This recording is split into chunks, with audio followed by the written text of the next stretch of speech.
Le jour où ma propre fille m'a fait expulser de mon appartement du 16e arrondissement, elle a dit au directeur de la banque que j'étais un vieil homme sénile qui gaspillait son héritage. Le silence est tombé dans le bureau quand Monsieur Blanc a ouvert l'extrait de compte et a murmuré d'une voix blanche « Monsieur Dubois, 1,2 milliard d'euros ». Ma fille Amélie est devenue livide. Avant de continuer, abonnez-vous à la chaîne et dites-moi en commentaire d'où regardez-vous cette vidéo. Laissez-moi vous raconter comment nous en sommes arrivés là. Tout a commencé il y a 18 mois. Je m'appelle Marcel Dubois, j'ai 62 ans et pendant 40 années de ma vie, j'ai été chef costumier à l'Opéra Garnier de Paris. Vous savez, ces magnifiques costumes que vous voyez sur scène dans Carmen ou la Traviata. Mes mains les ont cousus. Chaque perle, chaque broderie, chaque pli était mon œuvre. Après la mort de ma femme Colette il y a 10 ans, je vivais tranquillement dans notre appartement haussmannien de l'avenue Mozart, dans le 16e. 120 mètres carrés, plafond mouluré, parquet point de Hongrie. Le patrimoine de toute une vie de travail.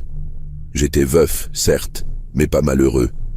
Ma fille Amélie venait me voir tous les dimanches avec mon petit-fils Thomas, 8 ans, et son mari Jean-Luc. Amélie, ma fille unique.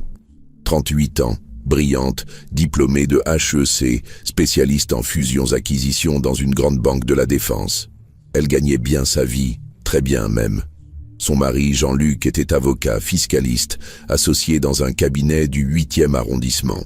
Ils habitaient un superbe duplex à Neuilly-sur-Seine, roulaient en BMW et Audi, partaient en vacances aux Maldives. Mais voyez-vous, pour Amélie, ce n'était jamais assez. Elle qui avait grandi dans le confort de notre appartement du 16e, elle qui avait fait les meilleures écoles privées, elle avait honte de dire que son père était costumier. Quand ses collègues demandaient, elle répondait vaguement que j'étais dans l'art, comme si coudre pour l'Opéra de Paris n'était pas assez prestigieux. Les premiers signes, je les ai vus l'été dernier. Amélie avait commencé à s'intéresser de très près à mes finances. Elle me disait « Papa, tu devrais me donner une procuration. Pour faciliter le paiement de tes factures, tu comprends? À ton âge, c'est plus prudent. » Moi, naïf comme je l'étais, j'ai trouvé ça touchant. Ma fille qui s'inquiétait pour son vieux papa. Elle m'apportait des papiers à signer, parlait de placement, de fiscalité. Jean-Luc était toujours avec elle, hochant la tête d'un air savant. « Mon vieux », me disait-il en tapotant mon épaule de façon condescendante. « Amélie a raison. Il faut organiser votre succession. Vous n'allez pas vivre éternellement. » Cette façon qu'il avait de m'appeler mon vieux me hérissait. Dans ma génération, on respecte ses aînés. On dit monsieur ou papa quand on s'adresse au père de sa femme. Mais bon, je me disais que les jeunes d'aujourd'hui ont leur manière. En septembre dernier, Amélie a commencé à espacer ses visites. Quand je demandais à voir Thomas, mon petit-fils, elle trouvait toujours des excuses. « Papa, Thomas a du travail scolaire. Et puis, tu es parfois un peu confus ces derniers temps. Ça l'inquiète. » Confus, moi, j'avais l'esprit aussi vif qu'à 40 ans. Je lisais Le Figaro tous les matins, je suivais l'actualité, je pouvais vous citer par cœur les dates de première de tous les opéras de Verdi. Mais Amélie insistait. « L'autre jour, tu as oublié d'éteindre le gaz. Et cette histoire avec la concierge, quand tu as prétendu qu'elle volait ton courrier, ce n'était pas de la paranoïa. Madame Rosetti, la concierge, ouvrait effectivement mes lettres. Je l'avais surprise en flagrant délit avec un courrier de la banque. Mais quand j'en ai parlé à Amélie, elle a levé les yeux au ciel. En octobre, Jean-Luc a commencé à poser des questions très précises sur mes comptes bancaires. « Marcel, vous devriez centraliser vos avoirs. C'est plus simple à gérer. Vous avez combien d'établissements bancaires exactement ?» Je lui ai dit que j'avais mon compte principal au Crédit Lyonnais, comme depuis 30 ans, et un petit livret A, à la caisse d'épargne. Ce qui était vrai, en partie. Ce que je ne lui ai pas dit, c'est que j'avais aussi un coffre-fort à la Banque de France. Un coffre que j'ouvrais une fois par an seulement, pour vérifier que certains documents étaient toujours en sécurité. « Et c'est tout ?» insistait Jean-Luc. « Pas d'autres placements, pas d'assurance vie. Voyons Jean-Luc, vous me prenez pour qui? Un millionnaire? Il a ri, mais j'ai vu qu'il n'était pas convaincu. Dans ses yeux, il y avait cette lueur que je connaissais bien, la cupidité. J'avais vu la même dans le regard de certains collectionneurs qui venaient à l'opéra, espérant acheter des costumes authentiques à bas prix. En novembre, les choses se sont accélérées. Un matin, j'ai trouvé Amélie dans mon salon, fouillant mes papiers. « Qu'est-ce que tu fais, ma chérie ?»« Papa, je range tes documents. Regarde ce désordre. Tu ne trouves jamais rien. » C'était faux. J'étais peut-être vieux mais méticuleux.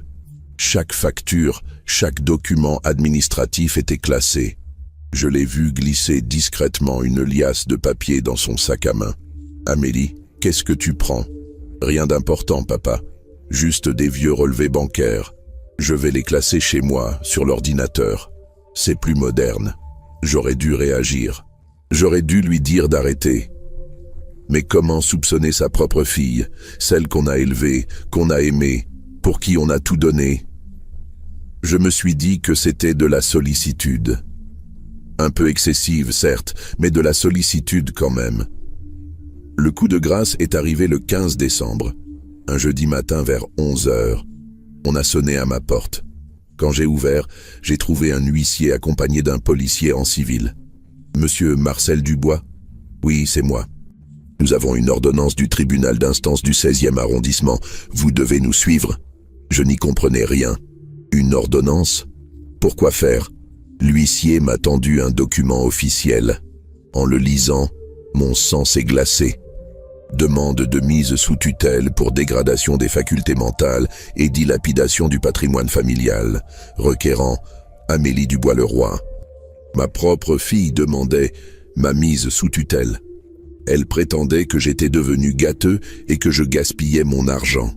Il y a erreur, ai-je dit au policier. Ma fille, elle n'a jamais... Monsieur, nous devons vous conduire à la mairie du 16e pour l'audience. Vous pourrez vous expliquer là-bas. Dans le taxi qui m'emmenait, j'avais l'impression de vivre un cauchemar. Comment Amélie avait-elle pu faire ça? Et surtout, comment avait-elle obtenu une audience si rapidement? Il fallait des preuves médicales pour ce genre de procédure, des témoignages. À la mairie, dans une salle austère aux murs tendus de tissu vert, j'ai découvert l'ampleur de la trahison. Amélie était là, en tailleur noir, très professionnel. À côté d'elle, Jean-Luc en costume sombre. En face, un magistrat et une greffière. Ce qui m'a le plus choqué, c'est qu'Amélie ne me regardait pas. Quand je suis entré, elle a gardé les yeux baissés sur ses documents. « Papa » a-t-elle dit d'une voix froide, « j'espère que tu comprendras. C'est pour ton bien. » Le magistrat, un homme d'une 50aine d'années aux cheveux grisonnants, a commencé à lire l'acte d'accusation. Ma fille m'accusait de comportements incohérents, de négligence dans l'entretien du domicile et surtout de dépenses inconsidérées mettant en péril l'héritage familial. « Monsieur Dubois », a dit le magistrat, « votre fille affirme que vous avez dépensé plus de 50 000 € en 6 mois pour des œuvres de charité douteuses. Qu'avez-vous à répondre ?» J'étais abasourdi. 50 000 €? C'était vrai que j'avais fait quelques dons, mais pas de cette ampleur. J'ai regardé Jean-Luc, qui évitait lui aussi mon regard. « Monsieur le magistrat », ai-je dit, « il y a confusion. J'aide effectivement quelques associations culturelles, mais... » Jean-Luc a alors sorti une chemise de documents. « Voici les relevés bancaires de Monsieur Dubois, » a-t-il dit. « Vous pouvez constater les sorties d'argent. En voyant ces papiers, j'ai compris. C'étaient les documents qu'Amélie avait rangés chez moi. Elle les avait truqués. Les montants étaient gonflés, les libellés modifiés. Là où j'avais donné 200 € à l'association des Amis du Théâtre de Saint-Denis, le relevé indiquait 2000 €. Attendez, ai-je protesté. Ces documents ont été falsifiés. Le magistrat a froncé les sourcils. Monsieur Dubois, ce sont des relevés officiels de votre banque. Mais non, regardez les dates, les en-têtes. Ma fille a... Papa, a coupé Amélie d'une voix lasse. Tu vois bien que tu es confus. Ces documents sortent directement de la banque. À cet instant, j'ai vu quelque chose dans ses yeux. Une lueur de triomphe. Une satisfaction froide. Ma propre fille était en train de me détruire, et elle y prenait plaisir. Le magistrat a poursuivi l'audience. Il avait aussi des témoignages. Madame Rosetti, la concierge, elle attestait de mes comportements étranges et de mes accusations injustifiées à son encontre. Le pharmacien de l'avenue Mozart certifiait que j'achetais des médicaments en double, signe évident de troubles de la mémoire. Tout était orchestré, tout était préparé. Ma fille m'avait tendu un piège pendant des mois et j'étais tombé dedans comme un imbécile. La sentence est tombée comme un couperet, mise sous tutelle partielle avec interdiction de gérer mes biens immobiliers et mes comptes bancaires. Amélie était désignée comme ma tutrice légale. L'appartement de l'avenue Mozart sera mis en vente, a déclaré le magistrat. Le produit de cette vente sera placé sur un compte bloqué pour assurer les frais de subsistance de Monsieur Dubois. Vente. Mon appartement. Le foyer où j'avais vécu 40 ans avec Colette, là où Amélie avait grandi, où elle avait fait ses premiers pas, dit ses premiers mots. Et où vais-je habiter? Ai-je demandé.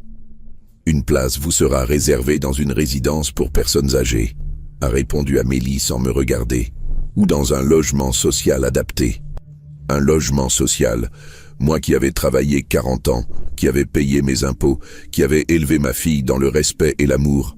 En sortant de la mairie, j'ai attrapé Amélie par le bras. Comment peux-tu me faire ça? Comment peux-tu trahir ton propre père? Pour la première fois depuis le début de cette mascarade, elle m'a regardé droit dans les yeux. Papa, tu ne comprends pas. Tu vis dans le passé. Cet appartement, c'est du capital immobilisé. Thomas a besoin de faire de bonnes études. Nous avons des projets.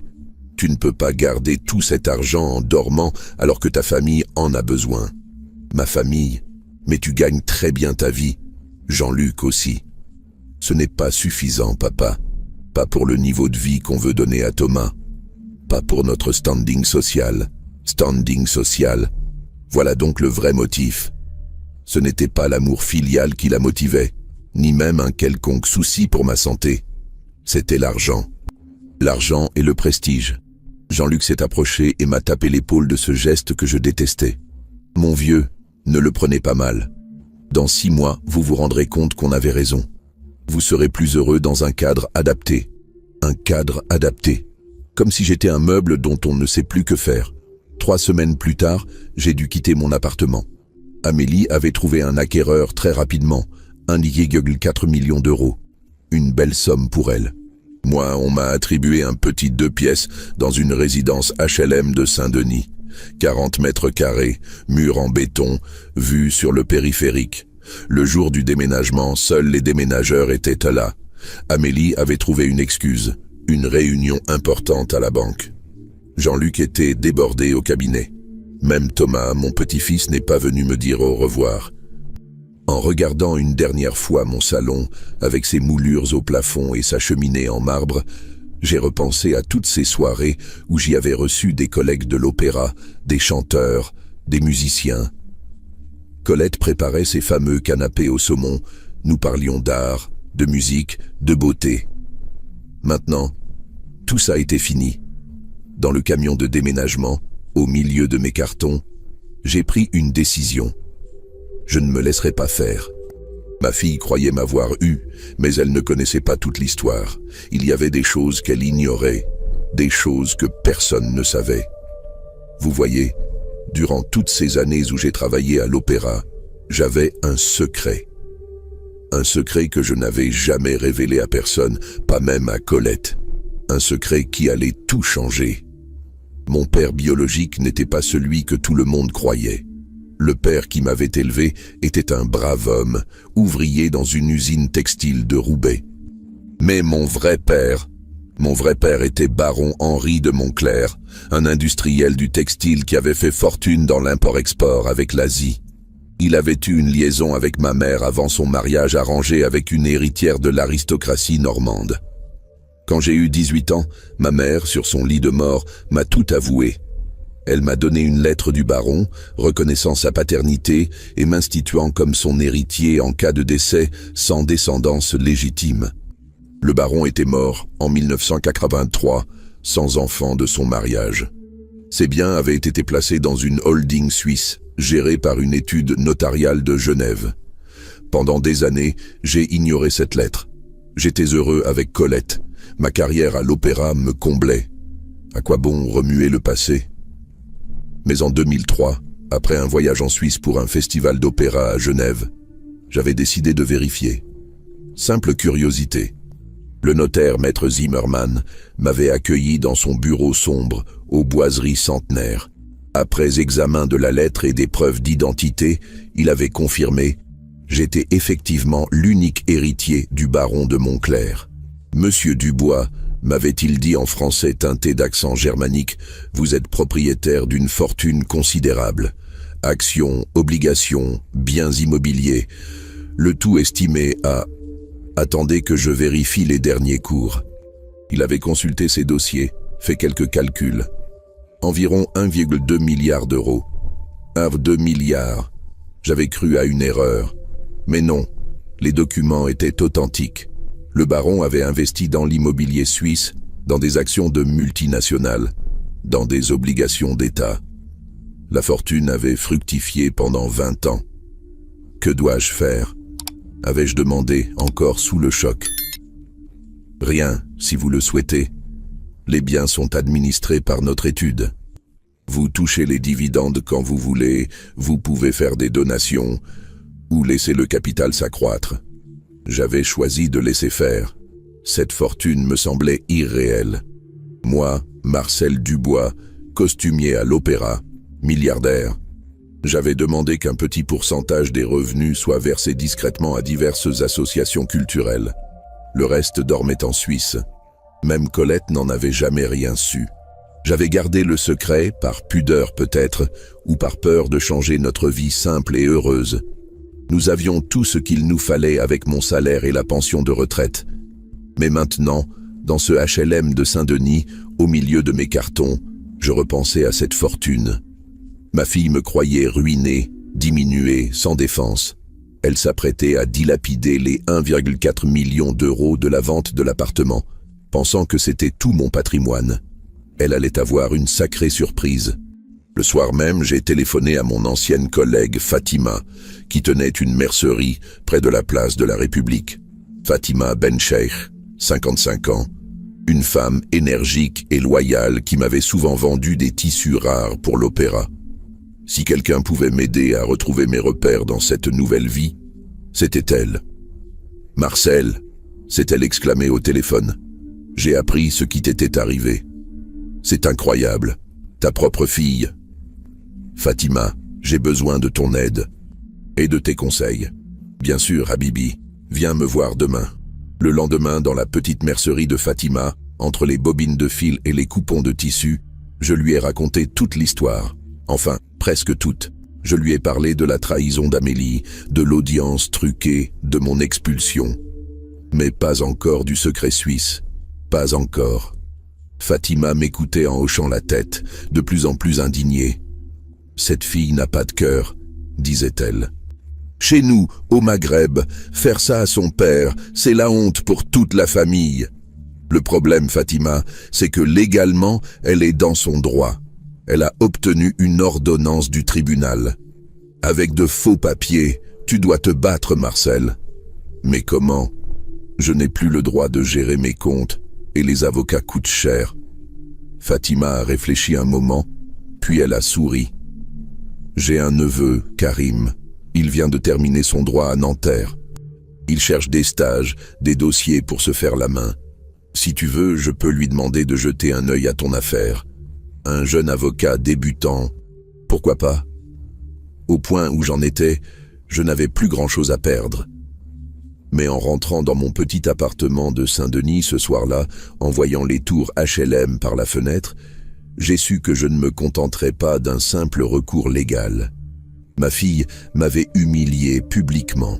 Elle avait sali mon nom, détruit ma réputation, brisé ma dignité. Il était temps qu'elle découvre qui était vraiment Marcel Dubois. Et surtout, il était temps qu'elle apprenne ce que signifie réellement le respect filial dans une famille française. Mais je ne savais pas encore à quel point cette leçon allait être douloureuse pour elle. 3 jours après ma rencontre avec Fatima, son neveu Karim m'a appelé. La voix était jeune, déterminée. « Monsieur Dubois, Karim Bencheikh. » Ma tante m'a expliqué votre situation. C'est révoltant. J'aimerais examiner votre dossier. Nous nous sommes retrouvés dans un petit café de Saint-Denis, près de la basilique. Karim avait 26 ans, costume bon marché mais bien ajusté, regard intelligent derrière ses lunettes. Il a étalé mes documents sur la table poisseuse. Monsieur Dubois, ce que votre fille a fait est techniquement légal, mais moralement répugnant. Et surtout, je pense qu'on peut prouver la fraude. Comment? Ces relevés bancaires. Regardez les polices de caractère. Elles ne correspondent pas aux standards du Crédit Lyonnais. Et les codes de transaction ont été modifiés. J'ai un ami qui travaille dans l'informatique bancaire. Il pourrait nous aider. Pour la première fois depuis des semaines, j'ai senti un espoir renaître. Ce jeune homme croyait en ma cause. Mais il faut qu'on agisse vite, a-t-il ajouté. Votre fille essaie probablement de liquider tous vos avoirs pendant qu'elle en a le pouvoir légal. Il avait raison d'être inquiet. Le lendemain matin, j'ai reçu un courrier qui m'a glacé le sang. Une lettre de résiliation de mon livret A à la caisse d'épargne. Signée par Amélie Dubois-Leroy, tutrice légale. Elle vidait tous mes comptes, les 23 000 € de mon livret A, liquidés. Mon assurance vie de 50 000 €, résiliée. Elle ne me laissait qu'un compte courant avec 1 000 € mensuels pour frais de subsistance. J'ai immédiatement appelé Karim. Elle accélère le mouvement, m'a-t-il dit. On doit la devancer. Monsieur Dubois, vous m'avez dit que vous aviez d'autres comptes que votre fille ignorait. C'était le moment de révéler une partie de la vérité. Pas tout, pas encore, mais assez pour qu'ils comprennent l'enjeu. Karim, j'ai un coffre-fort à la Banque de France, avec des documents importants. Quel genre de documents? Des papiers de succession, de famille, très anciens. Ce n'était pas un mensonge, juste une vérité incomplète. Karim a hoché la tête. Il faut récupérer ces documents avant qu'elle découvre leur existence. Vous avez encore accès au coffre? Normalement, oui. L'ordonnance du tribunal ne mentionnait que mes comptes bancaires classiques. Nous avons pris rendez-vous le lendemain à la Banque de France, rue de Rivoli. Dans le métro qui m'y emmenait, j'avais le cœur qui battait. Depuis des mois, je n'avais pas ouvert ce coffre. Et si les documents n'étaient plus là? Et si quelqu'un d'autre avait eu accès? La Banque de France, avec sa façade néoclassique imposante, m'a toujours impressionné. C'est le temple de la finance française, l'endroit où se décident les destinées économiques du pays. En y pénétrant avec Karim, j'avais l'impression d'être un imposteur.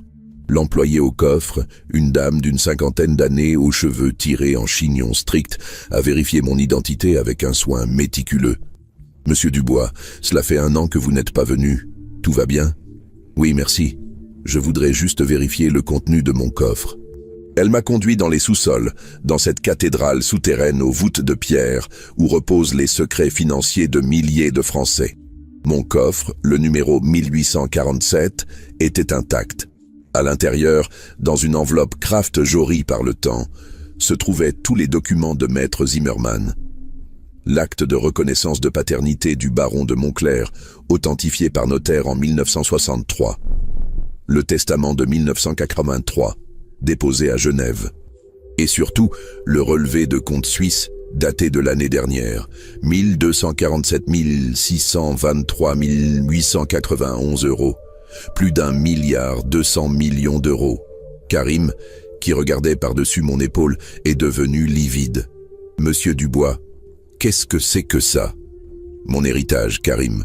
Mon véritable héritage. Je lui ai tout expliqué. L'histoire du baron de Montclair, la lettre de ma mère, la fortune suisse. Il m'écoutait bouche bée, regardant alternativement les documents et mon visage. Mais vous êtes milliardaire.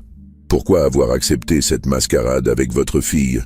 Parce que je ne pensais pas qu'elle irait aussi loin. Et parce qu'on ne détruit pas sa propre fille, même quand elle vous trahit. Karim a secoué la tête. Monsieur Dubois, avec respect, votre fille est en train de vous détruire, elle. Et elle ne le fait pas par amour ou par nécessité. Elle le fait par pure cupidité. Il avait raison. Et j'allais bientôt découvrir à quel point. Le soir même, en rentrant à Saint-Denis, j'ai trouvé un message sur mon répondeur. Une voix que je ne connaissais pas, une femme âgée qui parlait avec un accent du sud-ouest. « Monsieur Dubois, ici Bernadette Lacoste, de Toulouse. » J'ai vu dans le journal local un article sur votre situation. Je voulais vous dire, votre fille, elle a essayé la même chose avec moi l'année dernière. Mon sang s'est glacé. J'ai immédiatement rappelé ce numéro. Madame Lacoste, Marcel Dubois à l'appareil. Vous avez laissé un message.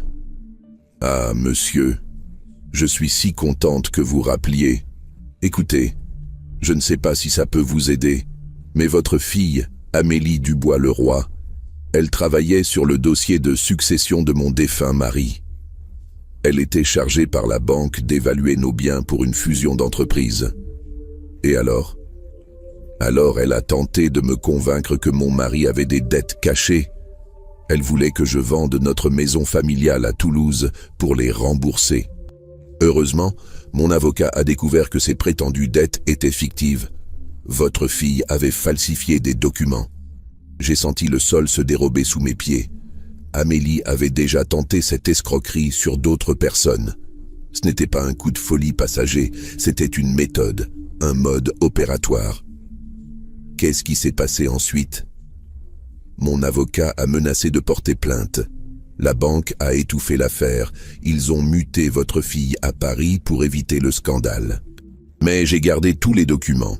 Si ça peut vous servir, Madame Lacoste m'a envoyé par la poste un dossier complet. En l'étudiant avec Karim, nous avons découvert l'ampleur de la manipulation. Amélie avait utilisé les mêmes techniques. Faux relevés bancaires, témoignages achetés, expertise médicale bidon. Elle a un complice dans l'administration, a conclu Karim. Quelqu'un qui l'aide à falsifier les documents officiels. Jean-Luc? Possible. Ou quelqu'un d'autre. Mais ce qui est sûr, c'est qu'elle ne fait pas ça toute seule. Nous avons continué l'enquête. Karim avait mobilisé ses anciens camarades de fac. Certains devenus journalistes, d'autres enquêteurs privés. En quelques jours, un réseau s'est constitué autour de nous. Tous étaient révoltés par l'histoire, tous voulaient aider.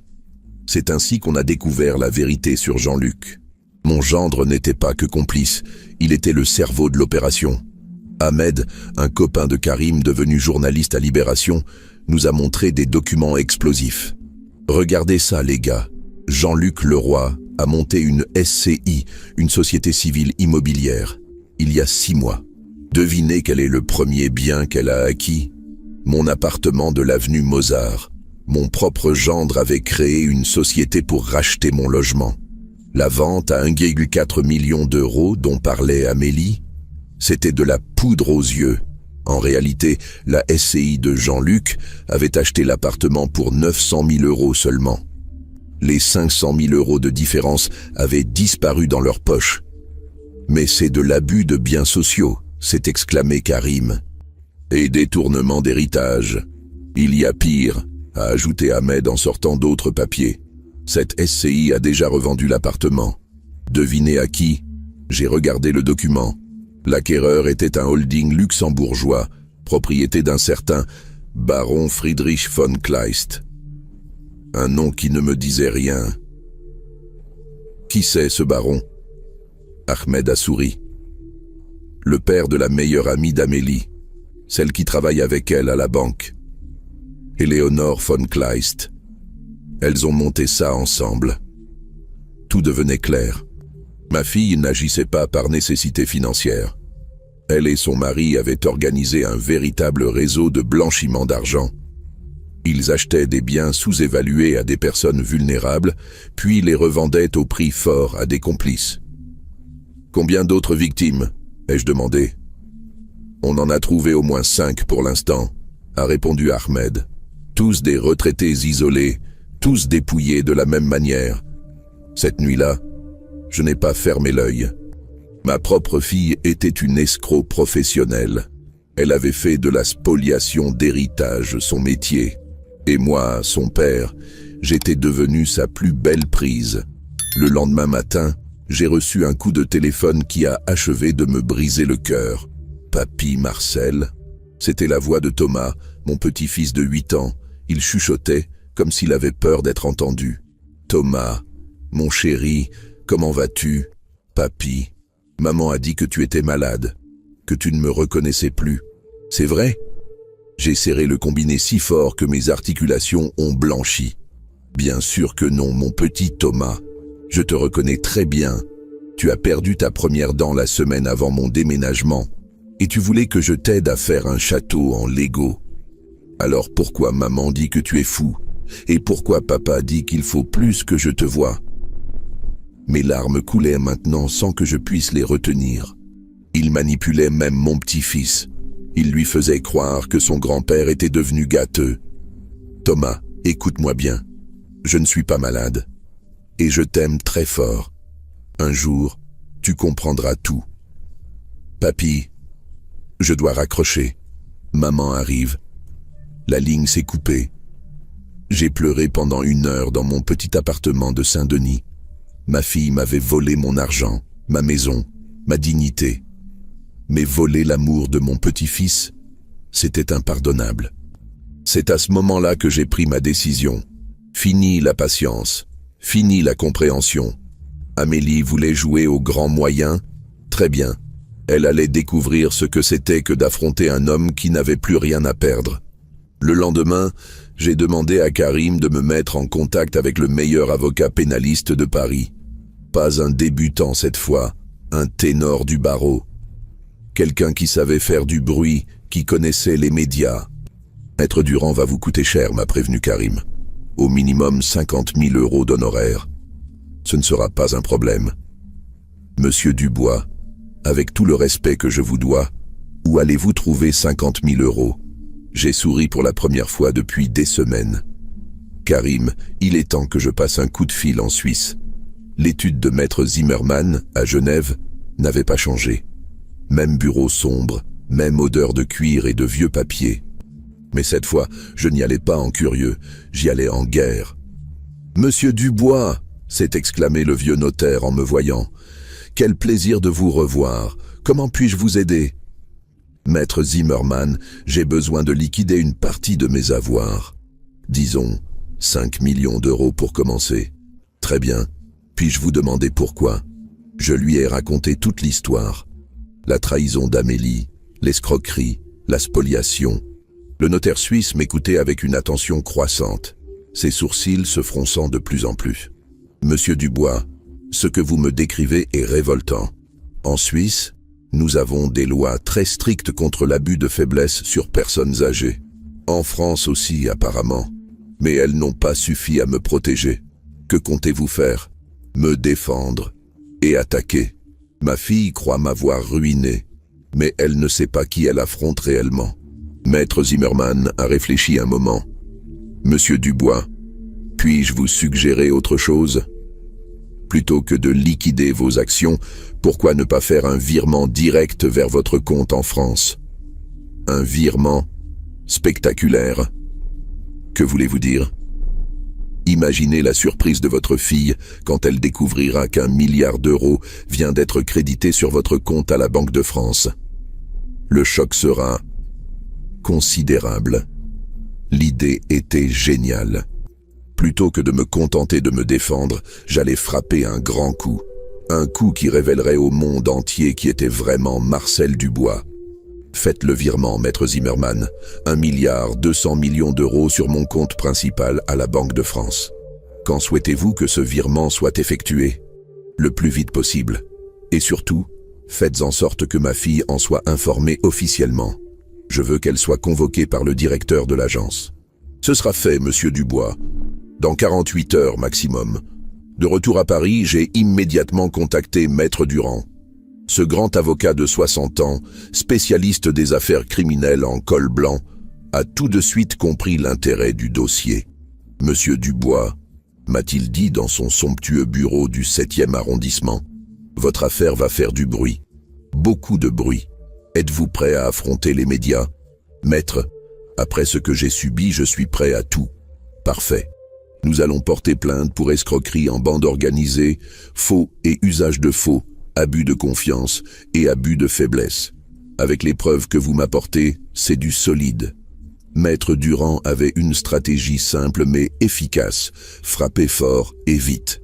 Dépôt de plainte avec constitution de partie civile, demande de saisie conservatoire sur tous les biens d'Amélie et Jean-Luc, et surtout, conférence de presse pour révéler l'affaire au grand public. L'opinion publique sera de votre côté, m'a-t-il assuré. Un père spolié par sa propre fille, c'est le genre d'histoire qui indigne tout le monde. En attendant que le virement suisse arrive, j'ai eu une autre surprise.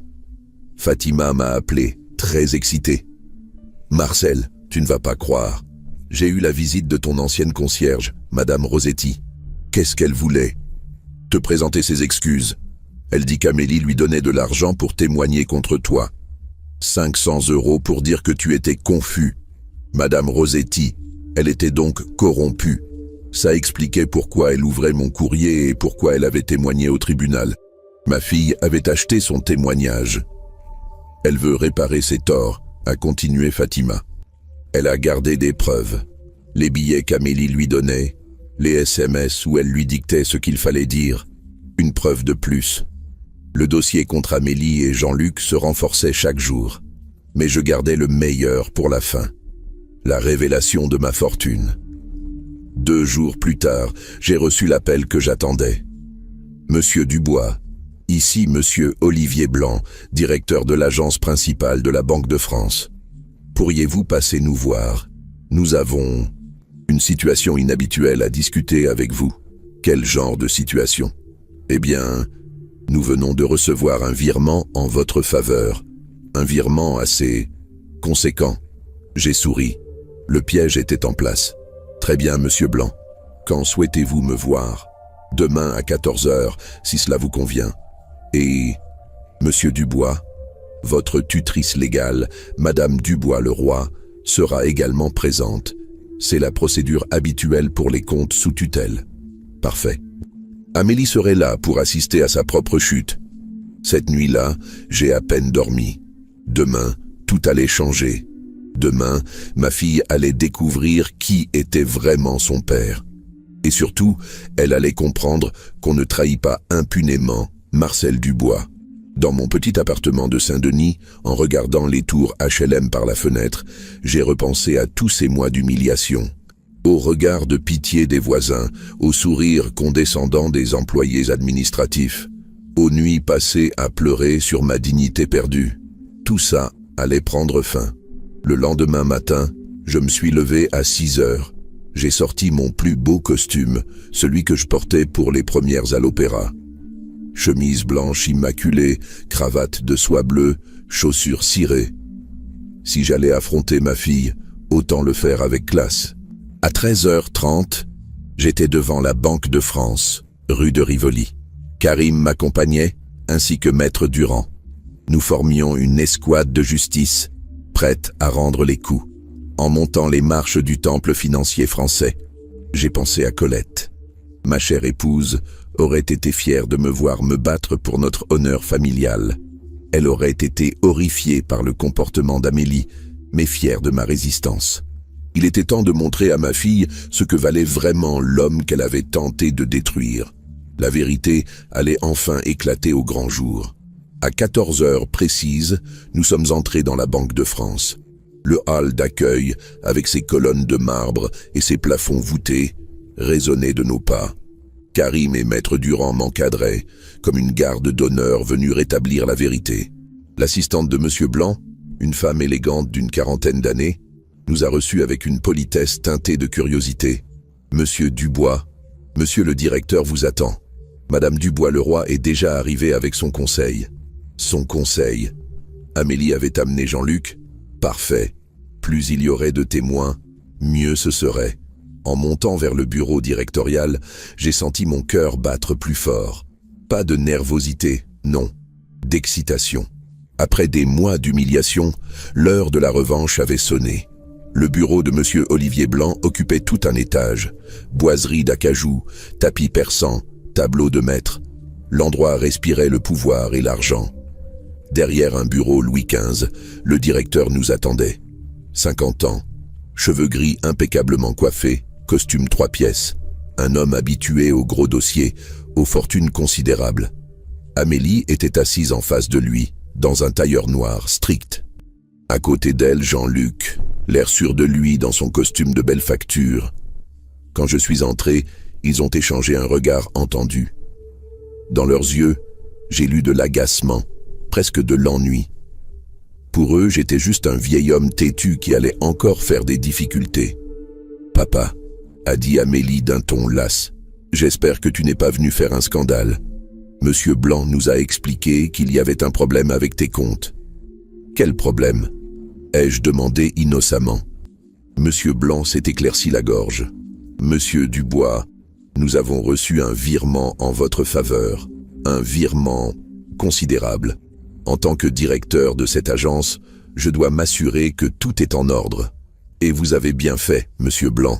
Puis-je vous demander le montant de ce virement ?» Il a consulté un document posé devant lui, puis m'a regardé avec une expression étrange. 1,247 623 891 € et 58 centimes.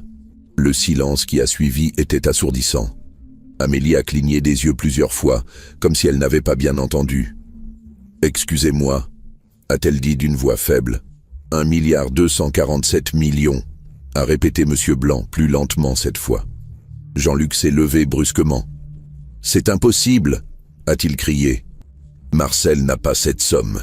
Il n'avait que son appartement et quelques économies. « Monsieur Leroy », a dit calmement le directeur, « je vous assure que ce virement est authentique. Il provient de l'étude notariale Zimmermann et Associés, à Genève. Tout est parfaitement en règle. » Amélie était devenue livide. Elle me regardait comme si elle me voyait pour la première fois de sa vie. « Papa, d'où vient cet argent ? » « De mon héritage, ma chérie. Mon véritable héritage. » J'ai sorti de ma serviette les documents suisses, l'acte de reconnaissance de paternité du baron de Montclair, le testament authentifié, tous les papiers que j'avais gardés secrets pendant tant d'années. Voici qui j'étais vraiment, Amélie. Pas seulement Marcel Dubois, le costumier de l'opéra, mais Marcel Dubois, unique héritier du baron Henri de Montclair. Maître Durand a pris le relais pour expliquer la situation légale. Sa voix de stentor résonnait dans le bureau silencieux. « Mesdames et messieurs, mon client est victime d'une escroquerie en bande organisée. Sa fille et son gendre l'ont spolié de ses biens en le faisant passer pour sénile, alors qu'il était en possession d'une fortune colossale. Une fortune qu'il n'a jamais déclarée, a protesté Jean-Luc, c'est de la fraude fiscale. Erreur, maître Leroy, a rétorqué Durand avec un sourire froid. Les revenus de cette fortune sont déclarés chaque année aux impôts français depuis 2003. Voici les justificatifs. Il a étalé 20 ans de déclaration fiscale. Amélie les feuilletait d'une main tremblante. « Mais pourquoi tu ne nous as jamais rien dit ?» a-t-elle murmuré. « Parce que je n'en voyais pas l'utilité. Ta mère et moi, nous avions tout ce qu'il nous fallait. Cette fortune, je la destinais aux œuvres culturelles et à toi. Bien sûr, après ma mort. »« Destinée » a relevé Monsieur Blanc. « Exactement. Destinée. Parce que maintenant, les choses ont changé. » J'ai regardé ma fille droit dans les yeux. Pour la première fois depuis des mois, c'était elle qui baissait le regard. « Amélie, tu m'as fait passer pour fou. Tu as falsifié mes documents bancaires. Tu as acheté des témoignages contre moi. Tu as monté une société civile immobilière pour revendre mon appartement en sous-main. Tu as spolié d'autres familles avec tes méthodes d'escroc. Papa, je n'ai pas fini. Tu as corrompu ma concierge, manipulé mon petit-fils, détruit ma réputation. Tu as fait de ma vie un enfer parce que tu voulais de l'argent. De l'argent que j'avais en abondance et que j'aurais partagé avec toi si tu me l'avais simplement demandé. » Les larmes coulaient maintenant sur les joues d'Amélie.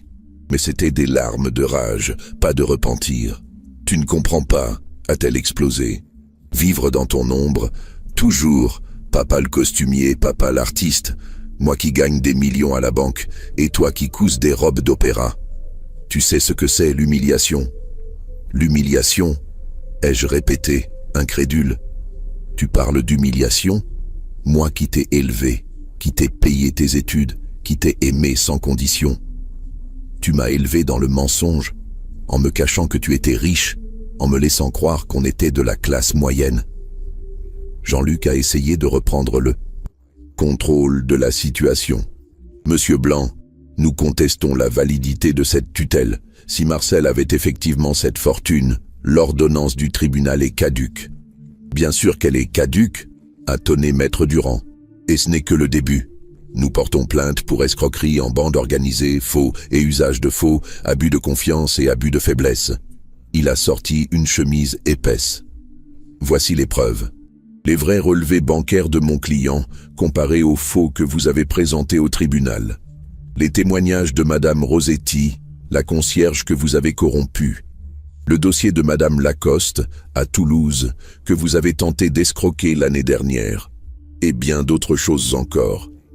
Monsieur Blanc examinait les documents, son visage devenant de plus en plus grave. Si ces accusations sont fondées, a-t-il dit lentement, nous allons devoir geler tous les comptes liés à cette affaire et alerter le parquet financier. Vous ne pouvez pas faire ça, s'est écriée Amélie. J'ai des clients, des responsabilités. Vous aviez surtout des responsabilités envers votre père, a répliqué sèchement Monsieur Blanc. Responsabilités que vous avez trahies de la façon la plus ignoble. Jean-Luc a tenté un dernier coup de bluff. Nous allons faire appel, cette procédure est irrégulière. Faites donc Maître Leroy, a dit Durand. En attendant, mon client retire formellement sa fille de son testament, pour cause d'ingratitude manifeste, conformément à l'article 727 du Code civil. Ces mots ont frappé Amélie comme une gifle. Elle s'est levée d'un bond. Tu ne peux pas faire ça. Je suis ta seule héritière. Plus maintenant. Ma fortune ira aux œuvres culturelles et éducatives. Et une partie substantielle à mon petit-fils Thomas quand il aura 18 ans.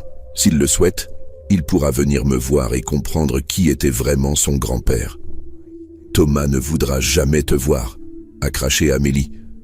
Je lui ai dit qui tu étais vraiment. Justement, quand il sera majeur, il fera ses propres choix. Et il aura accès à un fonds de 50 millions d'euros que j'établis dès aujourd'hui en son nom. Le chiffre a achevé de déstabiliser Amélie. 50 millions pour Thomas, plus que tout ce qu'elle avait espéré voler. Monsieur Blanc s'est levé pour conclure la séance. Mesdames et messieurs, cette agence va bien évidemment coopérer pleinement avec la justice. Monsieur Dubois, vos comptes sont désormais débloqués. Vous retrouvez la pleine gestion de vos biens. En sortant du bureau, Amélie s'est retournée vers moi une dernière fois.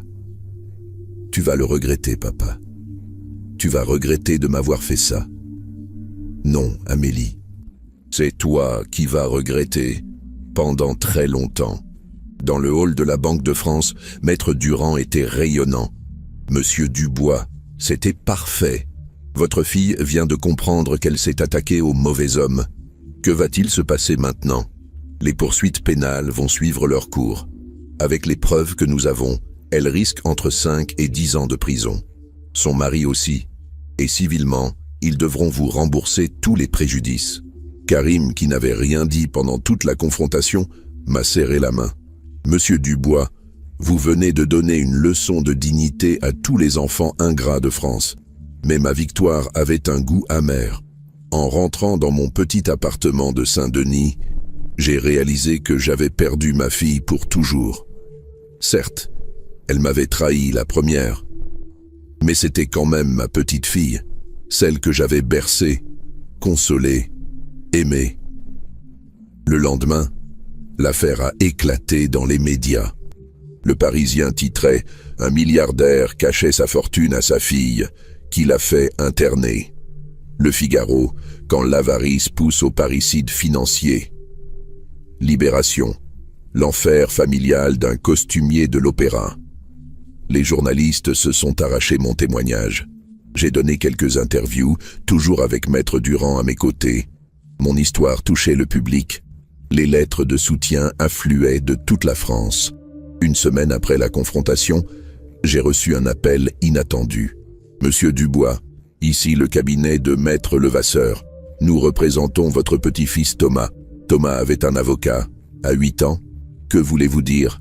Le juge aux affaires familiales a désigné un tuteur ad hoc pour protéger les intérêts de l'enfant dans cette affaire. Thomas souhaite vous voir. Mon cœur s'est emballé. Quand? Dès que possible. L'enfant dit qu'on lui a menti sur votre état de santé. Il veut vérifier par lui-même que son grand-père n'est pas fou. 3 jours plus tard, dans un salon neutre du tribunal pour enfants, j'ai retrouvé Thomas. Il paraissait si petit, si fragile, entre les éducateurs et les avocats. Mais quand il m'a vu, son visage s'est illuminé. « Papy Marcel, tu vas bien ?» Il s'est jeté dans mes bras. J'ai pleuré en le serrant contre moi. « Maman a dit que tu ne me reconnaîtrais pas. » qu'il murmuré contre mon épaule. « Mais c'est pas vrai. Tu es toujours mon papy. Bien sûr que je te reconnais, mon petit Thomas. Je t'aimerai toujours, quoi qu'il arrive. » L'éducatrice présente nous a expliqué la procédure. Thomas allait être placé temporairement chez sa grand-mère paternelle, le temps que la situation se clarisse. Amélie et Jean-Luc étaient en garde à vue. « Et moi, je pourrais voir mon papy ?» a demandé Thomas. « Bien sûr, mon chéri, » a répondu l'éducatrice. « Autant que tu voudras. » 6 mois plus tard, le procès s'ouvrait au tribunal correctionnel de Paris. La salle d'audience était bondée. Amélie et Jean-Luc, amaigris, épuisés par la détention provisoire, comparaissaient libres sous contrôle judiciaire. Maître Durand a plaidé avec une éloquence redoutable. Il a retracé toute l'histoire, depuis la première manipulation jusqu'à la tentative d'escroquerie. Le procureur a requis 8 ans de prison ferme pour Amélie et 6 ans pour Jean-Luc. Quand est venu mon tour de témoigner, j'ai parlé avec simplicité. J'ai dit ma douleur de père trahi, mais aussi ma tristesse de voir ma famille détruite. « Monsieur le Président, ai-je conclu, je ne demande pas la clémence pour ma fille. Elle a fait ses choix. Mais j'espère qu'un jour, elle comprendra que l'argent ne vaut pas l'amour d'un père. » Le verdict est tombé après 3 heures de délibéré. 6 ans de prison ferme pour Amélie, 4 ans pour Jean-Luc. Interdiction d'exercer leur profession pendant 10 ans. Dommages et intérêts de 2 millions d'euros. En sortant du palais de justice, j'ai croisé le regard d'Amélie une dernière fois. Elle pleurait, enfin. Peut-être de vraies larmes cette fois. Aujourd'hui, 3 ans ont passé. J'ai quitté Saint-Denis pour un magnifique appartement du 7e arrondissement, près des Invalides. Mais ce n'est pas là que je me sens le mieux. Tous les mercredis et dimanches, je vais chercher Thomas chez sa grand-mère paternelle. Nous passons nos après-midi ensemble, au Louvre, au théâtre, ou simplement dans les jardins du Luxembourg. Il a 11 ans maintenant. Il grandit bien, malgré tout ce qu'il a vécu. Il me pose parfois des questions sur sa mère. « Papy, maman, elle t'aimait vraiment ?»« Oui, mon chéri. À sa façon, elle m'aimait. Mais parfois, l'amour ne suffit pas quand on se perd dans la cupidité. Elle va sortir de prison bientôt ? Dans 2 ans si elle a bonne conduite. Et après ? Après, on verra. Les portes ne sont jamais fermées définitivement, Thomas. Si ta maman comprend ses erreurs et demande pardon sincèrement, on peut toujours pardonner. Mais je ne suis pas sûr qu'Amélie soit capable de comprendre. Selon ses avocats, elle continue à clamer son innocence et à dire que c'est moi qui l'ai piégée. Ma fortune, je l'utilise bien maintenant. J'ai créé la fondation Marcel Dubois de Montclair pour l'art lyrique. Nous aidons les jeunes chanteurs d'opéra. Nous restaurons des théâtres en difficulté. Nous organisons des représentations gratuites dans les banlieues. Fatima est devenue la directrice de la fondation. Sa mercerie a fermé, remplacée par de beaux bureaux place de la République. Elle gère mes millions avec la même rigueur qu'elle gérait ses bobines de fil. Karim a monté son propre cabinet d'avocats. Il défend maintenant les personnes âgées victimes d'abus. Son premier dossier après le mien lui a donné le goût de cette spécialité. Il dit que je lui ai donné sa vocation. Et moi, je continue à coudre. Plus pour l'Opéra Garnier, mais pour les petits théâtres de banlieue. Mes mains de 65 ans cousent toujours avec la même précision. Thomas m'aide parfois. Il apprend vite, il a des doigts de fée. Peut-être qu'un jour il reprendra le flambeau. Peut-être qu'il deviendra lui aussi costumier. Ou peut-être autre chose. Peu importe. L'important, c'est qu'il sache d'où il vient et qu'il n'oublie jamais les vraies valeurs. L'autre soir, en rentrant d'une représentation de la Traviata au Châtelet, une production que ma fondation avait en partie financée, j'ai trouvé une lettre sur mon paillasson. L'écriture était celle d'Amélie. Papa, je sais que tu ne me pardonneras jamais. Je sais que j'ai tout détruit, mais je voulais que tu saches que je pense à toi tous les jours. En prison, j'ai eu le temps de réfléchir. J'ai compris que j'étais devenu quelqu'un d'horrible. Je ne demande pas ton pardon. Je ne le mérite pas. Mais prends soin de Thomas. Il a besoin de toi. Ta fille qui t'aime malgré tout, Amélie. J'ai relu cette lettre plusieurs fois, puis je l'ai rangée dans mon coffre à côté des documents du baron de Montclair. Peut-être qu'un jour, quand Thomas sera adulte, je la lui montrerai, pour qu'il comprenne que même dans les familles les plus brisées, l'amour peut survivre. En attendant, je vis en paix. Ma dignité est restaurée, ma réputation lavée. La justice a été rendue, la vérité a triomphé. Merci de m'avoir écouté jusqu'au bout. Cette histoire, je sais qu'elle est difficile à entendre. C'est l'histoire d'une famille détruite par l'argent et l'orgueil. Mais c'est aussi l'histoire d'un homme qui n'a jamais renoncé à se battre pour sa dignité. Vous qui m'avez suivi dans ce récit, que pensez-vous? Ai-je eu raison d'aller jusqu'au bout? Aurais-je dû pardonner plus vite? Ou au contraire, aurais-je dû être encore plus dur? Dites-le moi dans les commentaires. Vos avis m'importent, car au final, nous sommes tous des parents, tous des enfants, et nous devons tous nous poser la question, jusqu'où peut-on aller pour défendre ce qui nous est cher? L'amour familial résiste-t-il à tout? Ou y a-t-il des limites à ne jamais dépasser? À vous de juger.